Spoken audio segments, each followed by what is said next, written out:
Louvo a Deus por estar aqui. Enquanto você abre a sua Bíblia, quero agradecer o convite que nos foi feito para poder ministrar esta palavra.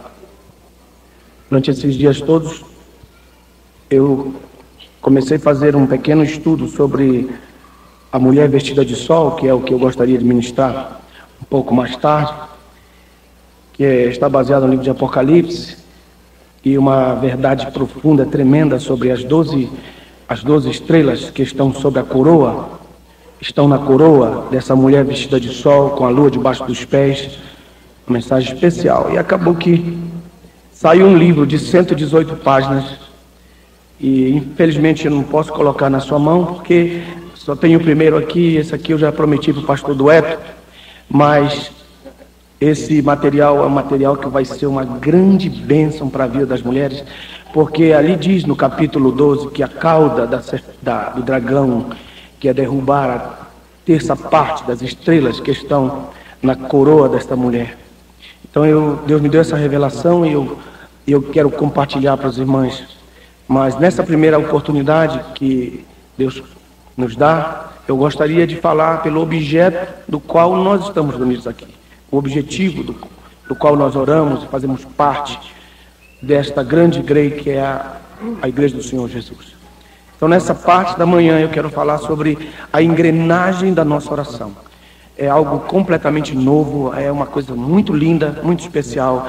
E eu gostaria de pedir a você, antes de começar essa palavra, que tenha toda a sua atenção, porque a sua oração, que você já conhece, ela é poderosa, ela tem efeito, tudo você já sabe isso aí.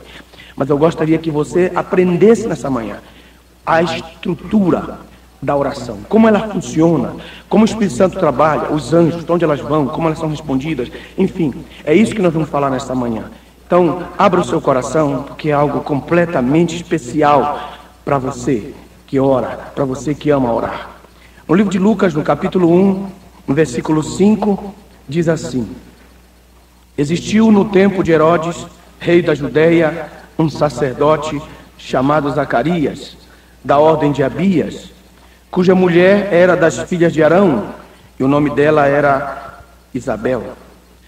Ambos eram justos perante Deus, vivendo irrepreensivelmente em todos os mandamentos e preceitos do Senhor. Não tinham filhos, porque Isabel era estéril, e ambos eram avançados em idade. E aconteceu que, exercendo ele o sacerdócio diante de Deus, na ordem da sua turma. Diga bem forte: na ordem da sua turma. Aqui está o segredo desse capítulo. Só nessa frase pequena aqui, ó. Na ordem da sua turma. Dá para dizer outra vez?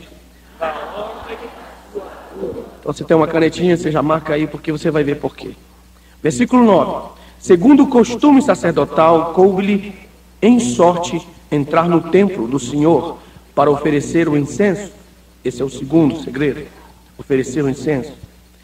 E no verso 10 está escrito assim: e toda a multidão do povo estava fora, orando a hora do incenso.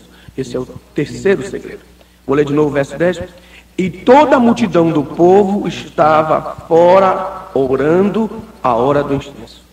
Verso 11. Então, quando eles estavam orando na hora do incenso, veja no verso 11.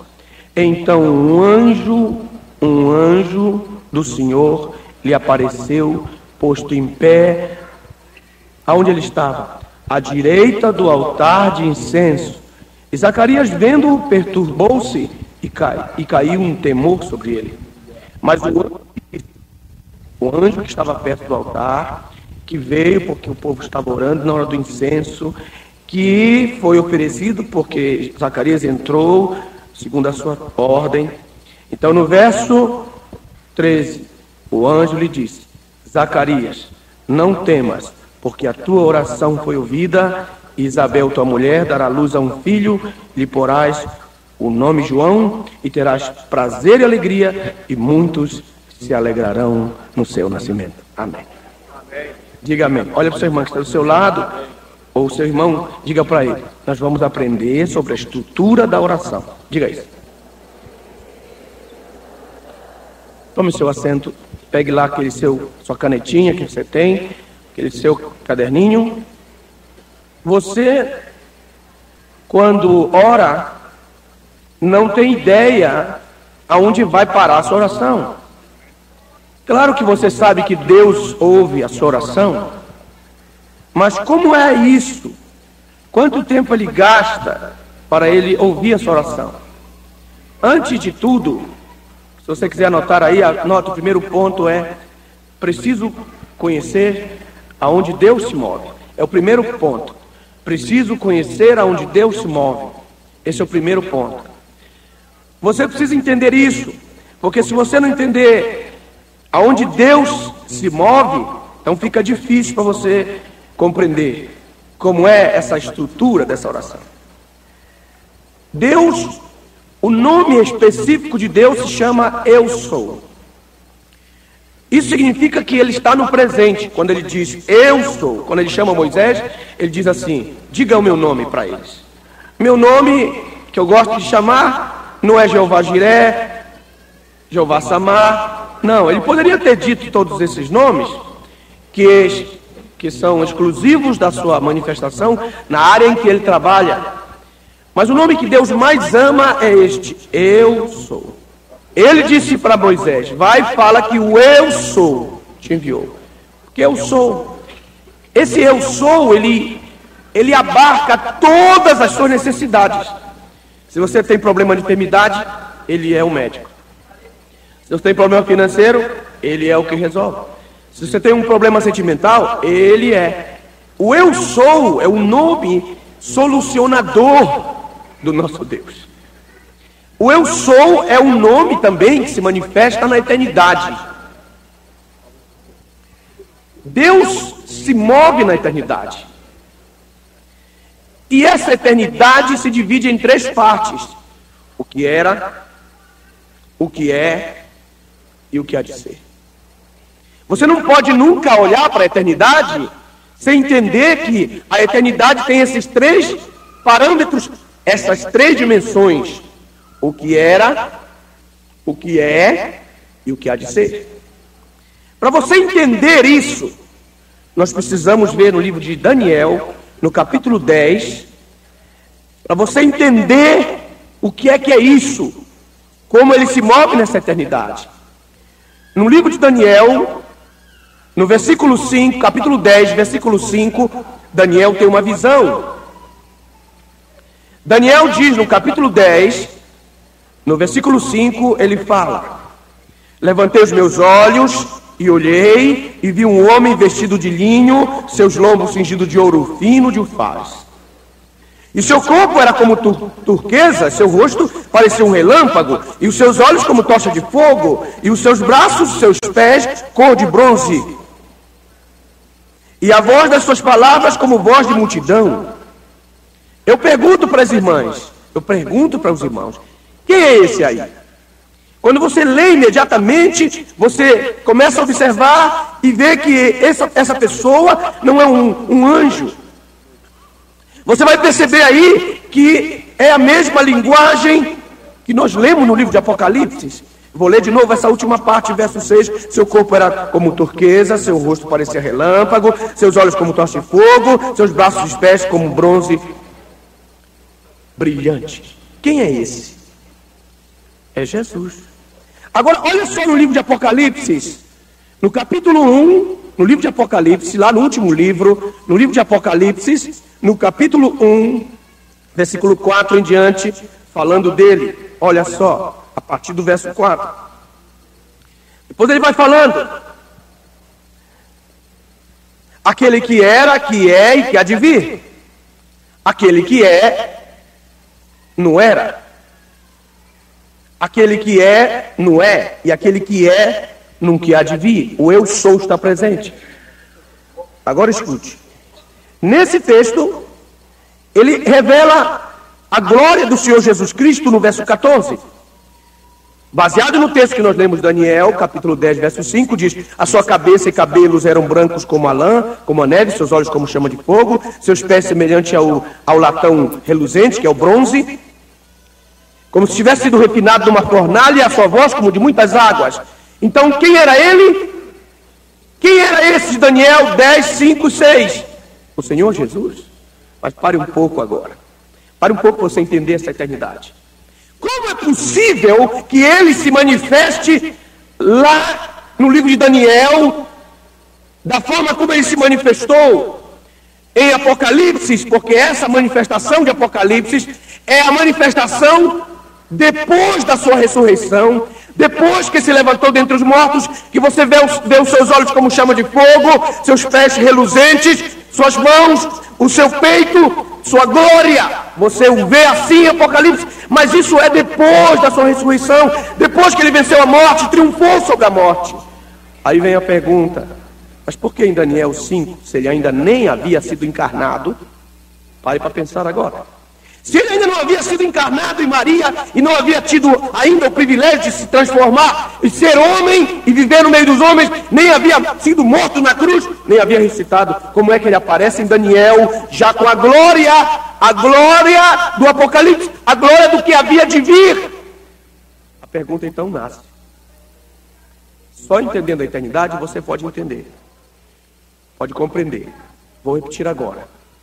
Lá no livro de Daniel, no capítulo 10, versículo 5, ele está dizendo para Daniel: eu sou o que será. Está me entendendo o que eu estou falando? Eu sou o que há de vir. É isso que ele está dizendo para Daniel. Eu sou o que há de vir. Através da encarnação dele, veja só, mas ele já existia, pastor Nelson. Sim, na eternidade ele já existia com esta glória. Quando ele se manifestou no Monte da Transfiguração e que ele se revelou a Pedro, Tiago e João, ele tinha essa glória, porque a Bíblia diz que nenhum lavandeiro podia embranquecer. A glória que estava sobre aquela roupa era grande. Nenhum lavandeiro podia dar brilho àquela roupa que ele se manifestou no Monte da Transfiguração. Então, diga comigo essa frase, para você entender. Diga, só ele. Bem forte, quero ouvir vocês. Só ele pode se manifestar no passado e dizer: eu tenho poder, se eu quiser, de me manifestar como eu haverei de ser. Só ele. Por quê? Porque ele está na eternidade. Eu quero que vocês entendam esse movimento de Deus na eternidade. Ele não está ilimitado no tempo da eternidade. Ele pode ir para o passado da eternidade, o que era, como ele pode ir para o futuro da eternidade, o que havia de ser, o que há de ser. Isso quer dizer o seguinte: ele é tão poderoso que ele está no e ele pode ir para o futuro e dizer: eu sou o que há de ser, eu sou o que era. Oh, aleluia. Vocês estão começando a entender. Pastor, e por que você está dizendo isso? Eu estou dizendo isso porque você tem que deslimitar esse Deus da sua cabeça.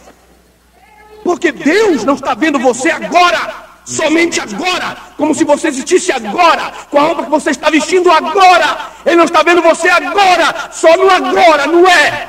Porque o tempo do homem é um triângulo, ele tem passado, presente e futuro. Juntando presente, passado e futuro, o seu presente, seu passado, seu futuro, se você encaixar, ele não cabe no da eternidade, ele não cabe no Mas isso significa o quê, pastor Nelson? Significa que quando Deus olha lá de cima da eternidade para você, ele vê de uma vez o seu passado, o seu presente e o seu futuro.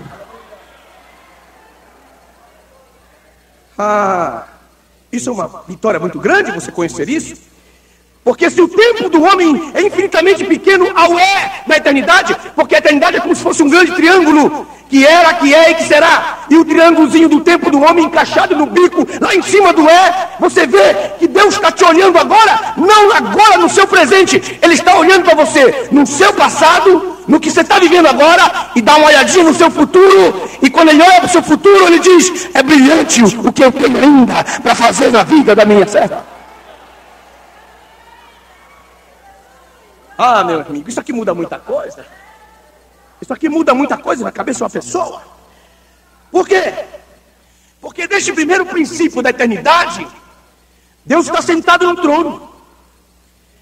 O Pai está sentado no trono. E à sua direita está o seu Filho, Jesus Cristo. Muito bem.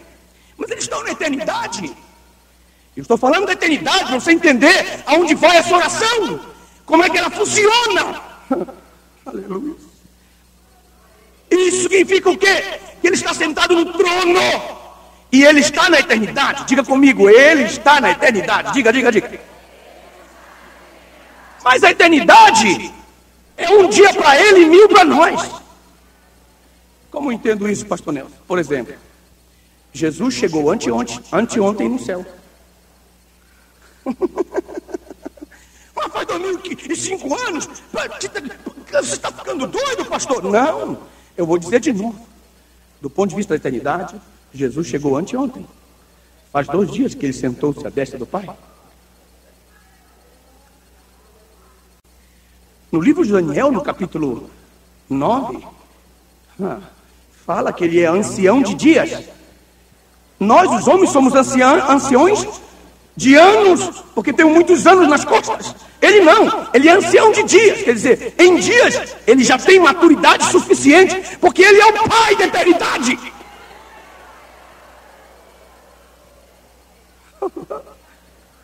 Se ele é o Pai da eternidade, ele foi que criou a eternidade. E se ele é maior que a eternidade, ele se move na eternidade brilhantemente.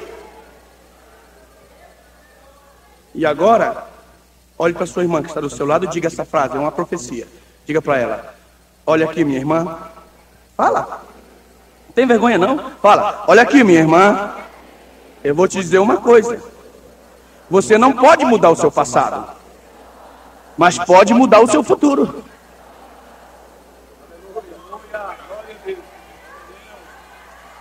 Oh, aleluia.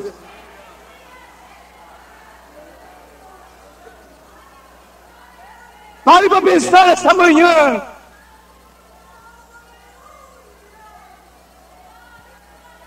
Outro dia eu estava pregando uma mensagem, não uma mensagem assim, uma mensagem profunda, bem profunda, igual a essa assim, ela é profunda assim. Aí um pastor amigo meu disse assim, por que você fica pregando, gastando tempo, falando com as irmãs esse tipo de mensagem? Você tem que falar para os obreiros. Eu digo, não senhor, elas é que entendem. Depois elas fazem a cabeça dos seus maridos. Mas elas entendem. Escute bem, a mulher é mais inteligente que o homem. A mulher é capaz de sentir mais dor que o homem. A mulher é mais perseverante que o homem. A mulher é mais mão aberta que o homem. A única coisa que entrumbica a mulher são os hormônios. Se não fossem os hormônios, os homens estavam perdidos. Porque Deus fez assim. Agora escute bem isso. Vamos voltar ao assunto agora.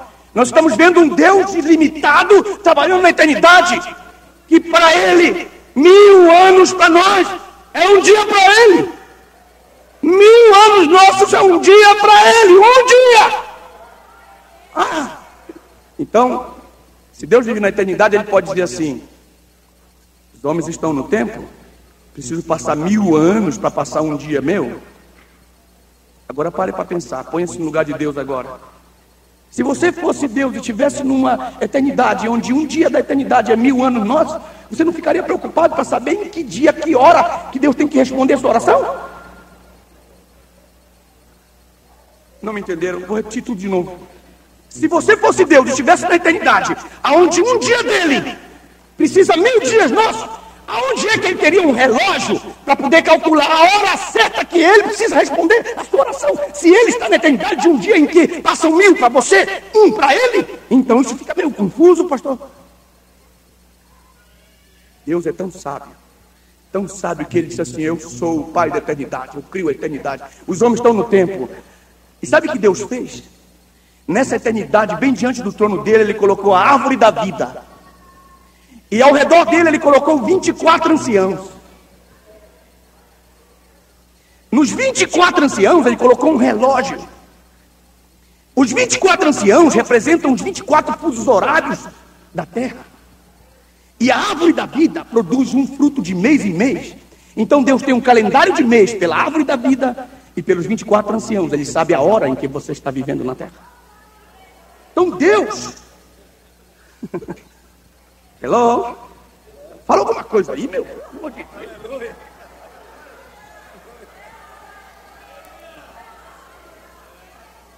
Deus precisa de uma referência do seu tempo.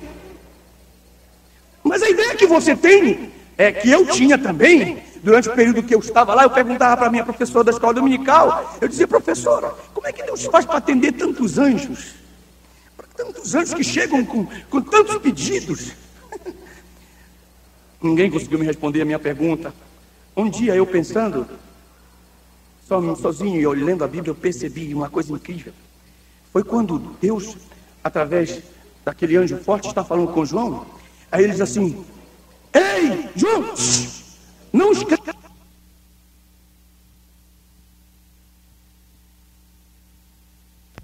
E depois eu pude perceber, não somente no livro de Apocalipse, mas de Ezequiel, no livro de Ezequiel, principalmente no livro de Ezequiel, do capítulo 1 ao 10, que fala que Deus fala e os anjos escrevem e anotam o que Deus fala pelos raios da sua palavra.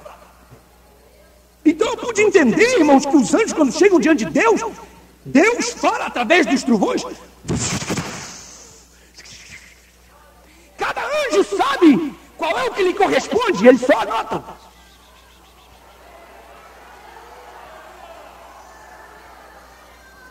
João estava convivendo com essa realidade no capítulo 10 de Apocalipse, quando diz a Bíblia, quando Deus falou.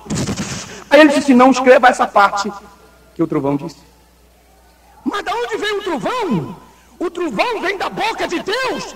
Mas por que Deus está irado com o trovão, soltando trovão? Que eu pensava isso, que Deus estava irado quando estava soltando trovão na boca. Não, é quando Deus está falando suavemente. Mas vocês não sabem por que o trovão sai da boca dele.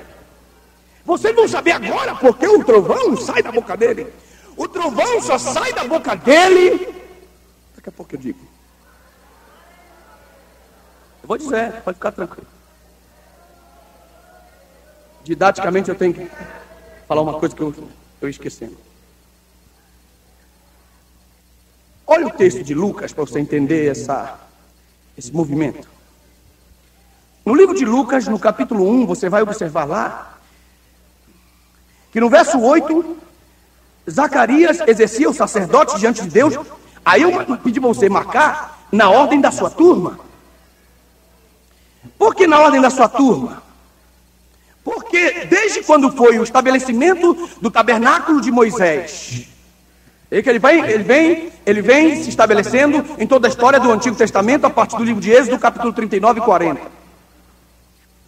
Toda a história do tabernáculo é estabelecida a partir desse movimento, um grande movimento de tipologia, simbologia, que vocês às vezes até pensam: para que isso?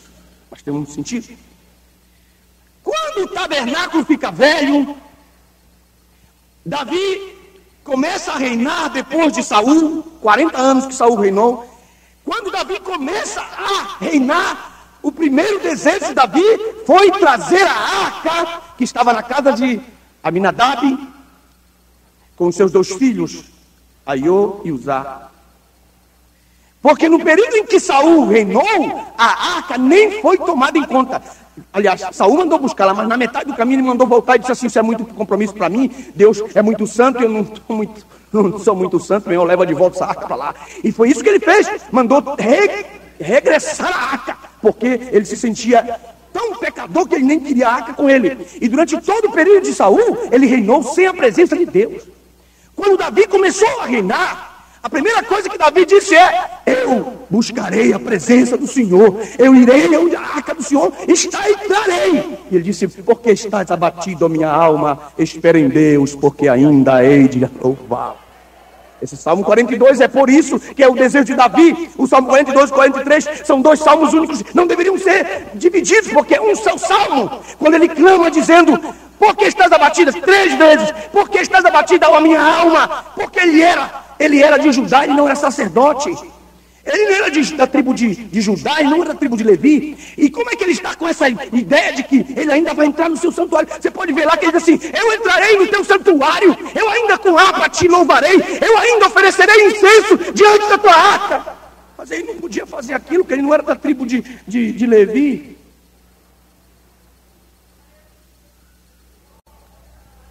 Só que tinha uma coisa que muita gente não sabia, é que ele era da tribo de Judá.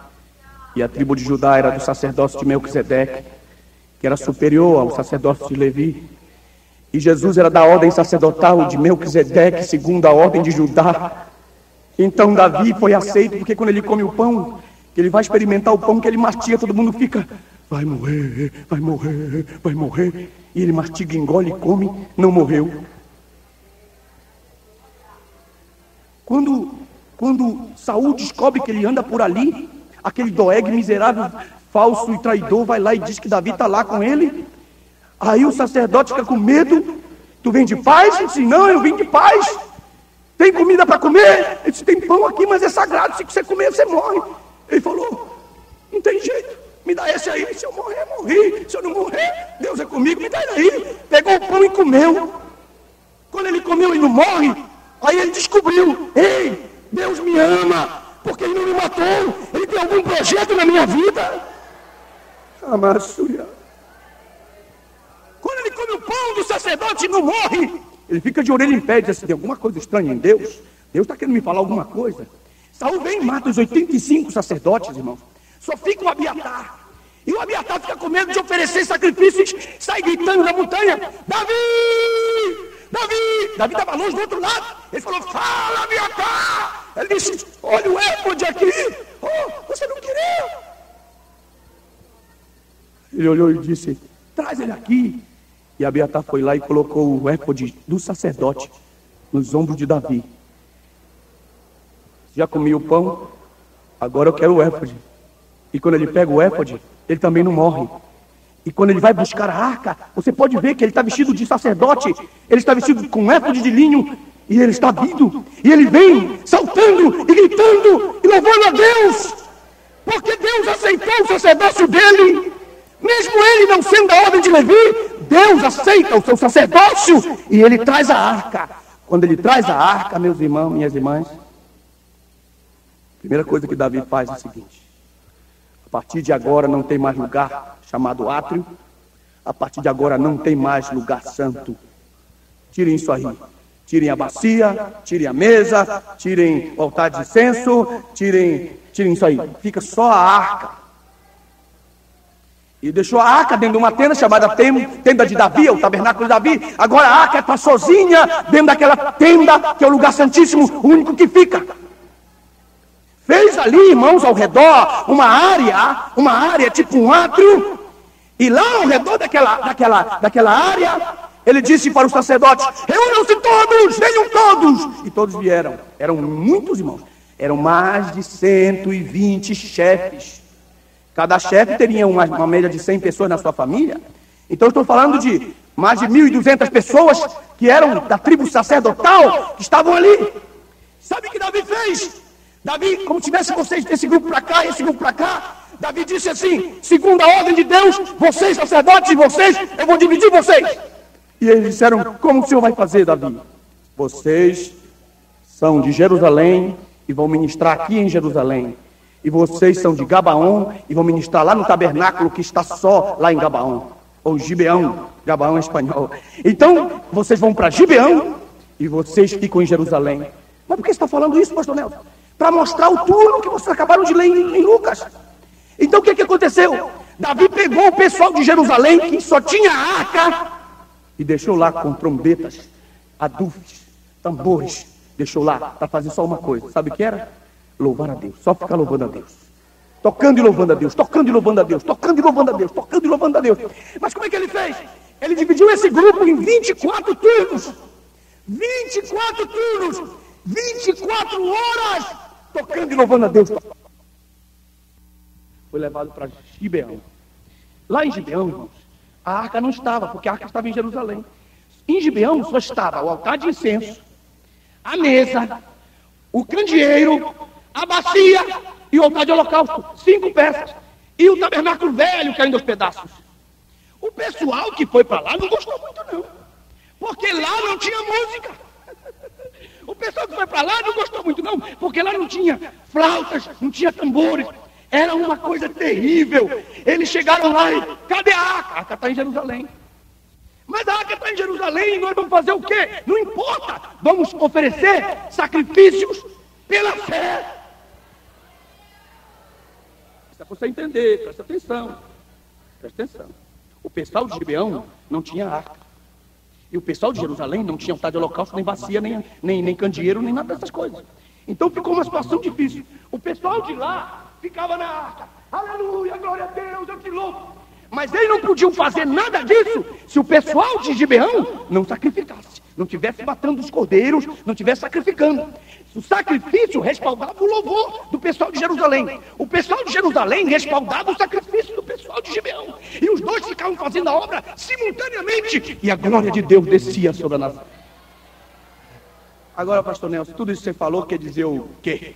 Muito bem, vou dizer agora o que significa. A arca não está aqui.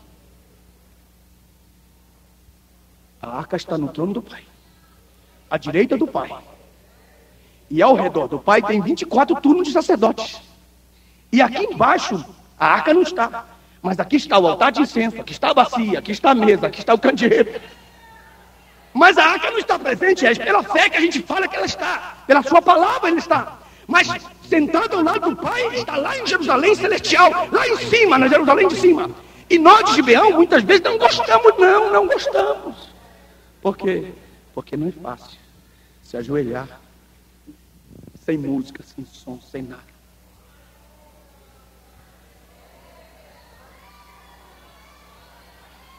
Irmão, não tem ninguém aqui que não possa dizer que é difícil orar. O pessoal que foi para Gibeão, irmão, já imaginou o pessoal lá em Gibeão? Sem a arca, eles não tinham motivo de alegria. Sacrificando, sem música, sem nada.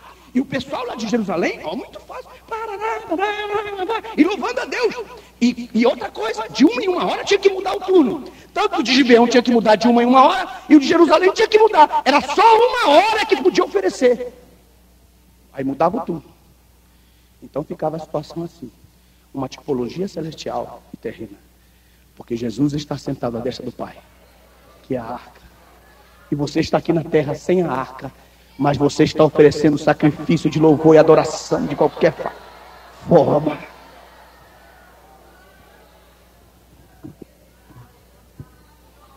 Eu falei isso para você entender o capítulo 1, verso 8 de Lucas. Senão você nunca ia entender.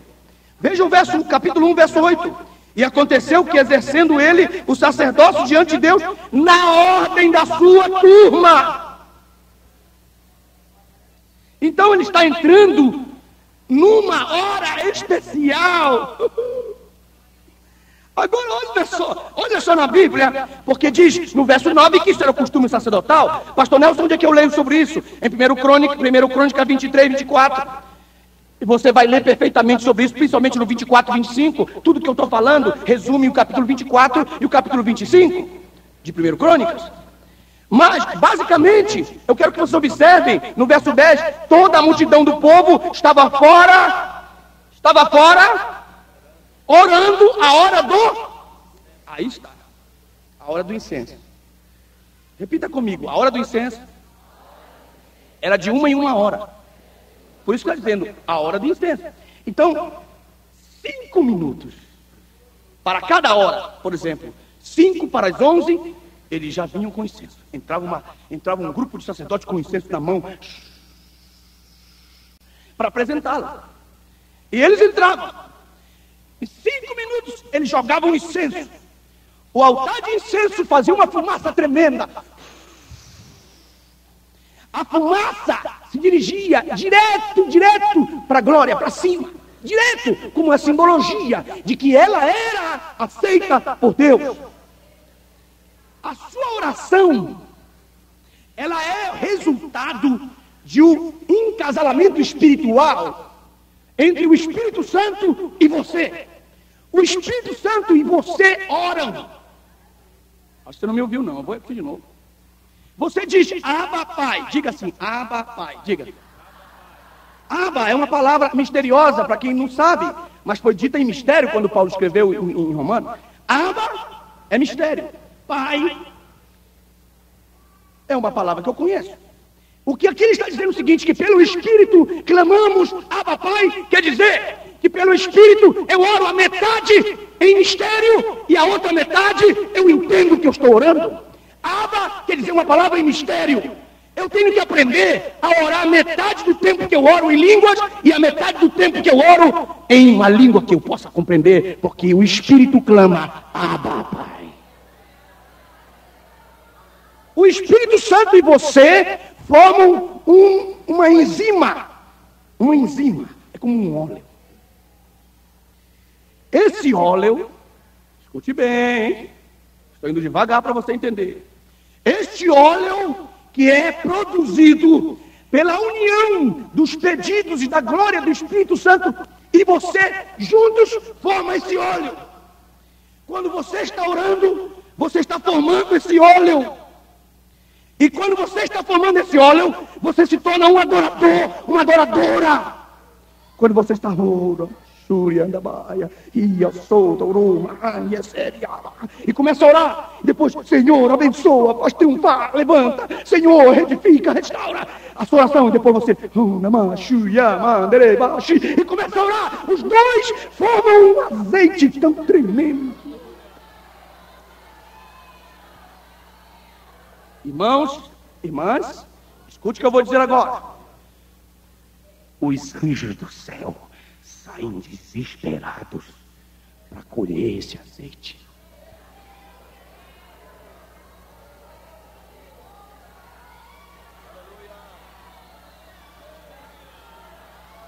Pastor Nelson, você está inventando isso? Inventando? Você vai ver agora se eu estou inventando. Vamos lá. Apocalipse. Vamos ver se isso aqui é brincadeira ou é verdade. Olha o que diz a Bíblia no livro de Apocalipse, capítulo 5. Capítulo 5, verso 4, e eu chorava. No capítulo 5, verso 6, diz, e olhei e que estava no meio do trono e dos 4 querubins e dos 24 anciãos, um cordeiro, como havendo sido morto, que tinha 7 pontas e 7 olhos, que são os 7 Espíritos de Deus enviados na terra. Ele já está na terra. Mas no capítulo 1, verso 4, ele ainda está no trono. Olha o Espírito. O Espírito, está escrito, capítulo 1, verso 4, graça e paz seja convosco daquele que é, que era e que há de vir, desde a eternidade, que é, que era e que há de vir, e dos 7 Espíritos que estão diante do trono. No 1, 4, ele está ainda no trono. Mas no 5, 6, ele já não está mais no trono. Por quê? Porque Jesus já foi glorificado e o Espírito Santo já foi enviado à igreja lá em Atos. Agora veja o texto. Verso 8. 5, 8 de Apocalipse. E havendo tomado o livro, os 4 animais, que são os querubins, os 24 anciãos, prostraram-se diante do cordeiro, tendo todos eles harpas e salvas de ouro, cheias de incenso, que são as orações dos santos.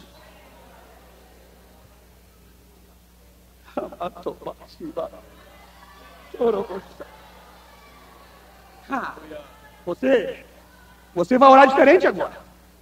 Oh, aleluia! Você vai orar diferente agora. Por que você vai orar? Pensando assim, eu vou me ajoelhar em Gibeão. A arca não está, mas é pela fé que ela está em Jerusalém. Eu vou produzir incenso sim. E os anjos de Deus vêm colher incenso para levar para a presença de Deus.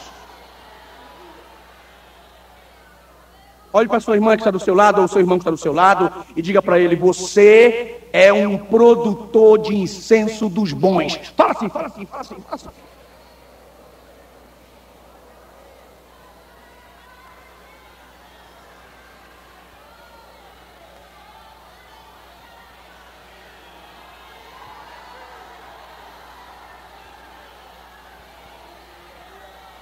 Olha, diga bem forte, assim como você está alegre, diga assim comigo. Eu sou uma produtora de incenso Diga 3 vezes, 3 vezes, olha lá. 1.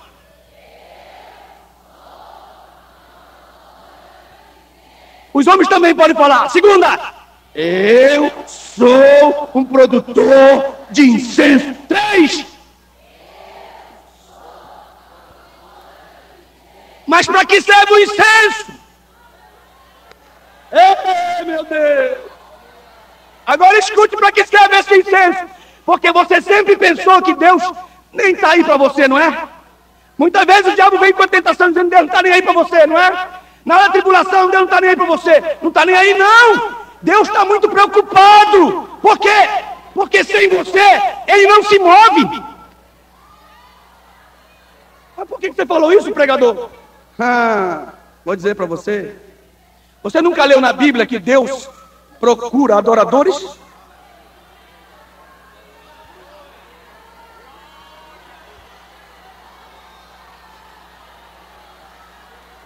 Mas Deus não está pego no chifre. Se Deus nunca vai dizer isso para você, não. Eu que vou dizer em nome dele.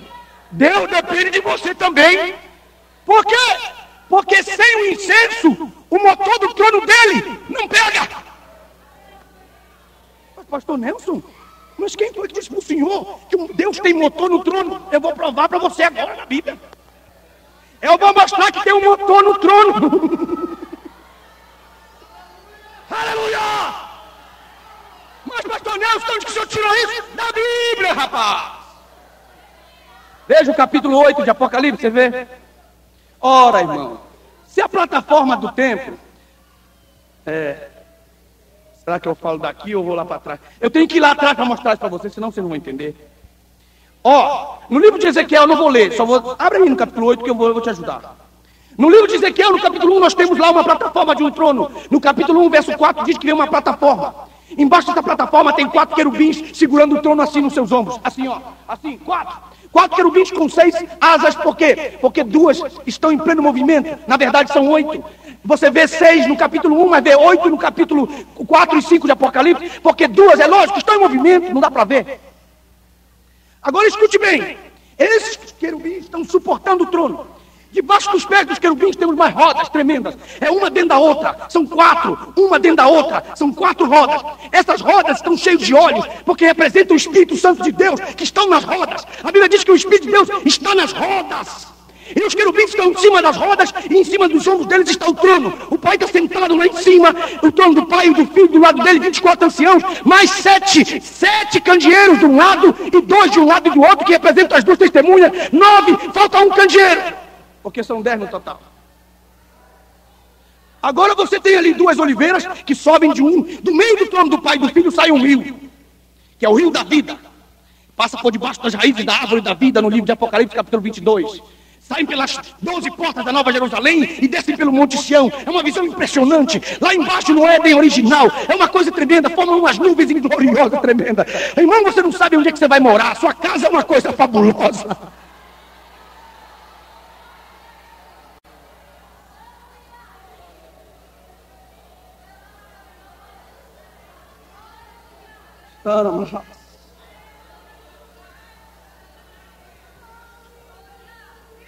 Deus precisa mover esse trono. Irmão, nunca leu na Bíblia que quando a igreja adora, ou quando nós adoramos, nós formamos nuvens? No livro de Salmos, várias vezes, mais de 10 vezes, os Salmos dizem que quando nós adoramos, nós formamos nuvens e Deus vem e pousa e repousa sobre as nuvens. Só como um exemplo de disciplina, diga comigo, glória a Jesus, aleluia. Diga qualquer coisa, fala. Vai falando e vai escutando, vai falando e vai escutando. Quando você vai falando isso, vai formando nuvem de incenso. E os anjos vêm colhendo.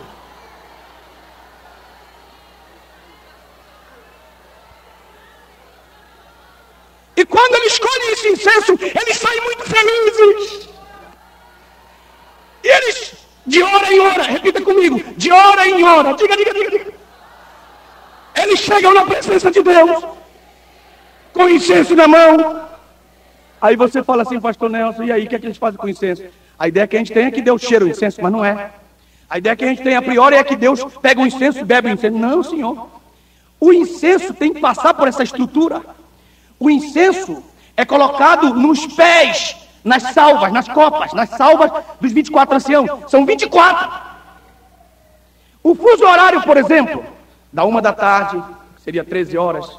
O fuso horário da 14, da 15, da 16, da 17, da número 18, número 20, a 21, até 24. Roda. Roda. Quando você ora, você está entre o ancião número 10 e o número 11 agora.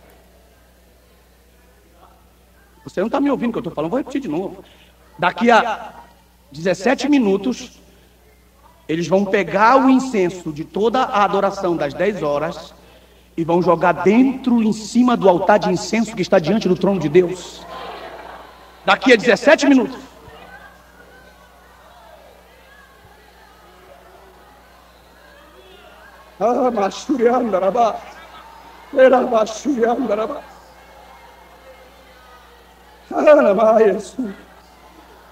É por isso que a Bíblia diz que quem me busca de madrugada me achará, porque não tem engarrafamento.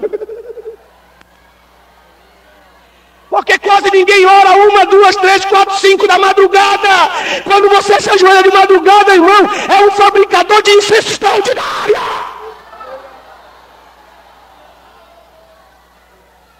Se um chama de a suba, tema não é nem sorra mandareba. Surya mana sende cai no sobo. Mas Davi disse uma coisa, porque aquela oração fica ali no pé das copas deles, dos 24 anciãos.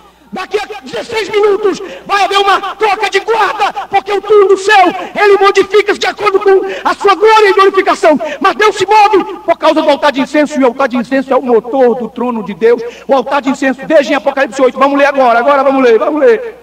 Capítulo 8, verso 1, e havendo aberto o 7º selo, fez silêncio no céu por quase meia hora. E vi os 7 anjos, esses são os que ministram. Esses 7 anjos, eles são os anjos que ministram e tiram os incensos das copas, das salvas, e colocam no altar de incenso. É uma coisa muito linda. Isso acontece de hora em hora. Então é muito rápido no mundo espiritual. Isso aqui é muito forte.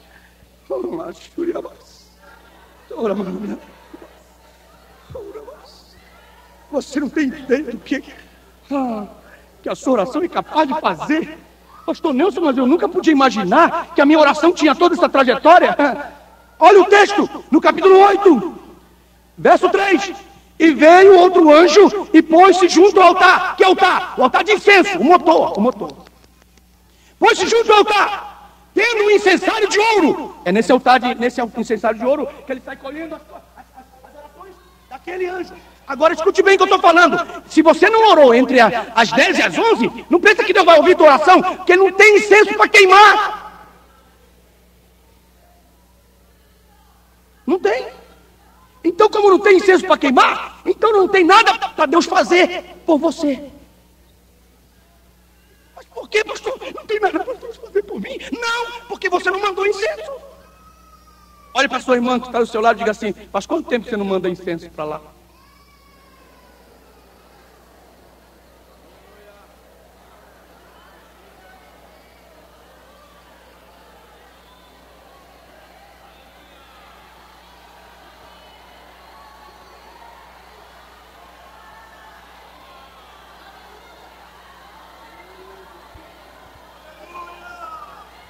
Meus irmãos, olha o texto. Minhas irmãs, olha o texto. Olha o diz. Presta atenção no texto. 8:3. E veio outro anjo e pôs-se junto ao altar, tendo um incensário de ouro. Olha o texto. Foi-lhe dado.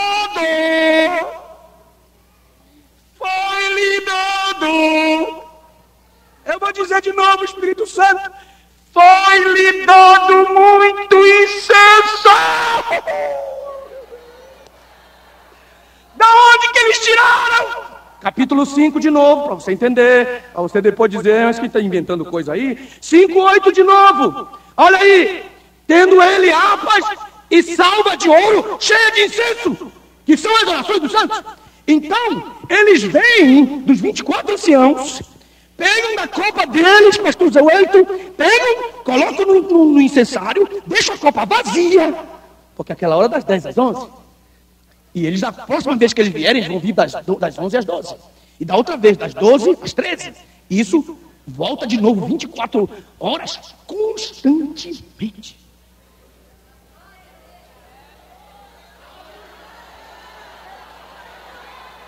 Isso é constantemente, Eliseu.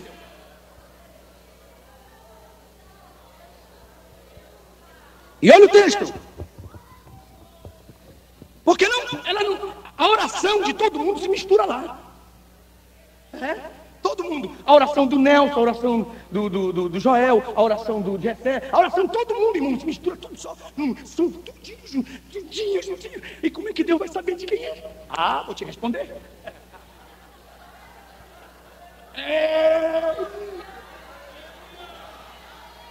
E como é que ele vai saber de quem é quem? Se é da irmã Wanda, entendeu? Se é da irmã Tônia, se é da irmã fulana de tal. Como é que ele vai saber? Como é que ele vai saber?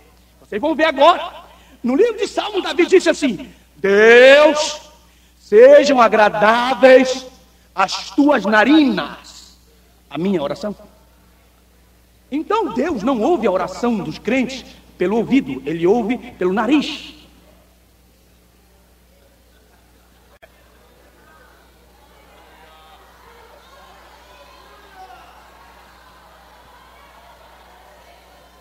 O nariz dele, o nariz dele é tão tremendo que quando eles jogam o incenso no altar de incenso, faz um pum e Deus. Essa da Joaquina lá de Itaim, da rua fulano de tal, número tal, ela está precisando de uma ajuda extraordinária.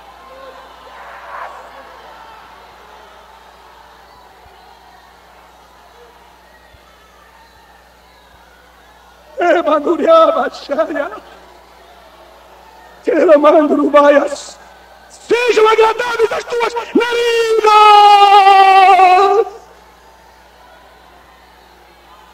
e o meu louvor aos teus ouvidos. Que coisa. Mas, pastor Nelson, eu não tinha visto isso dessa forma. Mas é assim, rapaz. Por quê? Quando você ora, você fabrica incenso. E quando você canta, e quando você chega ao estágio maior da adoração, você fabrica música. Aí a tua oração chega e fica, olha o texto que diz, capítulo 5, verso 8, diz, capítulo 5, verso 8, harpas e copas e salvas de ouro. Quando você canta, a sua oração, quando você canta, o seu louvor é transformado em notas tão essenciais.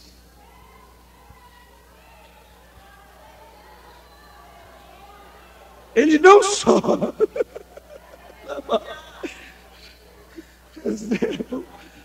a oração nas copas, como elas passam pelas notas musicais do ancião que começa a tocar para Deus, o louvor que sai dos teus lábios puros, e Deus começa a ouvir e sabe de quem é, se é no banheiro, na cozinha, se é escondido, se é na rua, se é no carro, se é na igreja.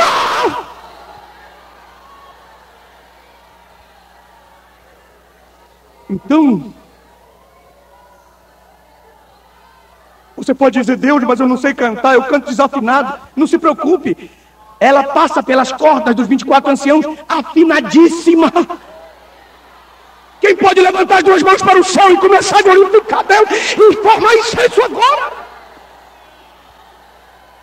Ora vai, saia. Ora vai, escuriaba. Ora vai. Oh.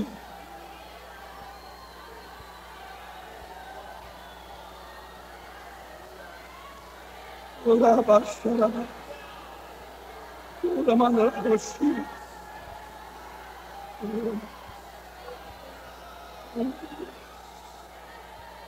Querendo oração.